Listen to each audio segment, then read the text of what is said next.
All right, week 11, college football breakdown here. Good early battle in the Big Ten. We've got Purdue traveling to Illinois and taking on the Fighting Illini. Seeing Illinois coming off that pretty inexplicable loss last week to Michigan State, still 6.5-point favorites, and a pretty low total, as you might expect in an Illinois game at 44.5. If you look at Illinois and the way they lost last week, I mean, they outgained Michigan State 441 to 294.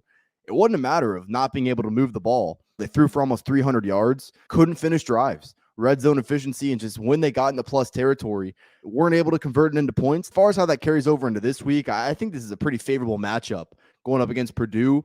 You know, the one thing I thought I could count on Purdue to do, kind of a tongue twister there, is stop the run. They've been really good against the run, really all season long. And then they played Iowa last week, and I know Iowa only won that game 24-3.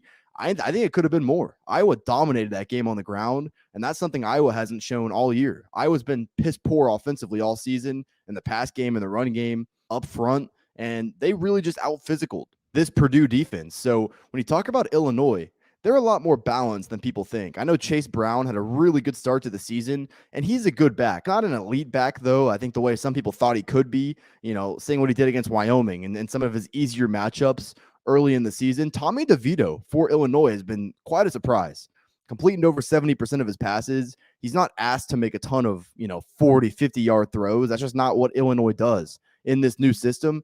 He's plenty competent. He's plenty capable. And this is actually a pretty balanced Illinois attack. I think they do give Purdue trouble here. Even despite last week, I still think Illinois got a top 5 defense in college football. They're good at stopping the run and do trust that secondary as well.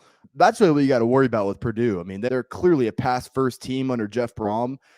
Aiden O'Connell's had a rough year. He's under 7 yards per attempt at this point. Quite a surprise for me. It goes to show you that when you don't have a balanced system and when you're putting too much on your quarterback's shoulders, it makes you very predictable. You're probably not going to respond well. So why would I now expect Purdue to go on the road against a top 5 defense in the country and now start to figure it out? I just don't see it. If Illinois is able to convert 1, 2 of those red zone possessions last week and they win the game against Michigan State and people don't really look at how the game actually went, are we getting this line under 7? Probably not. It's probably 7.5, 8. I do think there's value on Illinois here. I really don't think Purdue's got a great shot of going to Champaign and winning this game. The defense has been concerning here in recent weeks, and the one strength I thought they had kind of goes out the window after seeing last week. Don't expect them to step up well facing Chase Brown, and I'm just not a big Jeff Brom guy and not a big believer in that system, especially in this matchup. So it's Illinois or pass for me. Sneaky look here, and I don't always do this. I mean, in this matchup, I wouldn't hate an overplay. Purdue and Illinois are both top 20 in the country in pace.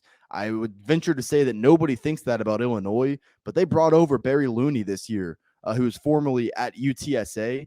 He's really sped up the tempo in Champaign. So these are two fast-paced teams. This could be a high possession game to where even if the efficiency isn't all that great, just the sheer pace could send this one over the total.